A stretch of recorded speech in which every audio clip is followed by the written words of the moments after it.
বাংলাদেশের আজকের এই প্রেক্ষাপটে বাংলাদেশের আগামী রাজনীতি এবং আগামী নির্বাচনের জন্য বৃহৎ রাজনৈতিক দলগুলোর ভিতরে আরো অনেক বেশি সমঝোতা, বোঝাপড়া এবং নীতিগত ঐক্য প্রয়োজন।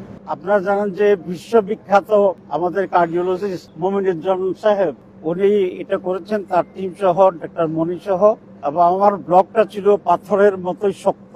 এটা স্বাভাবিকভাবে স্ট্যান্ডিং করা অনেক কঠিন।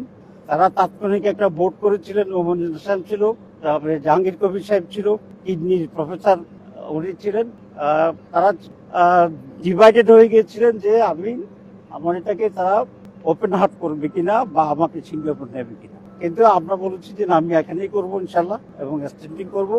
4টা ব্লক ভালোভাবে স্ট্যান্ডিং হয়েছে। আমি এখন সুস্থ ছিলাম। আমি আজকে অত্যন্ত বেদনার সাথে, উৎকণ্ঠার সাথে, আবেগের সাথে বাংলাদেশের সকল মানুষের প্রিয় নেত্রী বেগম খালেদা জিয়ার এই অবস্থায় আল্লাহর কাছে তার সুস্থতা কামনা করি। আমি ব্যক্তিগতভাবে এই সাক্ষী দিতে পারি, বেগম জিয়া একান্তভাবে একজন দেশপ্রেমিক নেত্রী ছিলেন, গণতান্ত্রিক নেত্রী ছিলেন।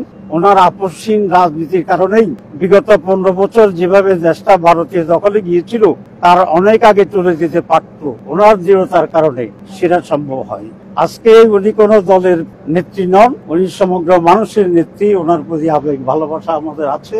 আমি ব্যক্তিগতভাবে আমার গভীর শ্রদ্ধা জানাচ্ছি, আরোগ্য কামনা করছি। বাংলাদেশ জামাত ইসলামীর পক্ষ থেকে ইতিমধ্যেই আমরা অনেক প্রোগ্রাম নিয়েছি। আমি আবারও জামাতের পক্ষ থেকে আল্লাহর কাছে ওনার সুস্থতা কামনা করছি। আজকে দেশের এই অবস্থাতে জাতীয় রাজনীতি এবং আগামী নির্বাচনের ব্যাপারে বৃহৎ দলগুলোর ভিতরে আরো অনেক বেশি বোঝাপড়া প্রয়োজন। বাংলাদেশের আজকের এই প্রেক্ষাপটে বাংলাদেশের আগামী রাজনীতি এবং আগামী নির্বাচনের জন্য বৃহৎ রাজনৈতিক দলগুলোর ভিতরে আরো অনেক বেশি সমঝোতা, বোঝাপড়া এবং নীতিগত ঐক্য প্রয়োজন। আমি দেশবাসী এবং রাজনৈতিক দল সকলের প্রতি আহ্বান জানাবো, আমরা আগামীতে আরো অনেক ধৈর্যের সাথে, প্রজ্ঞার সাথে দেশকে প্রাধান্য দিয়ে যেন আমাদের কর্তব্য নির্ধারণ করি।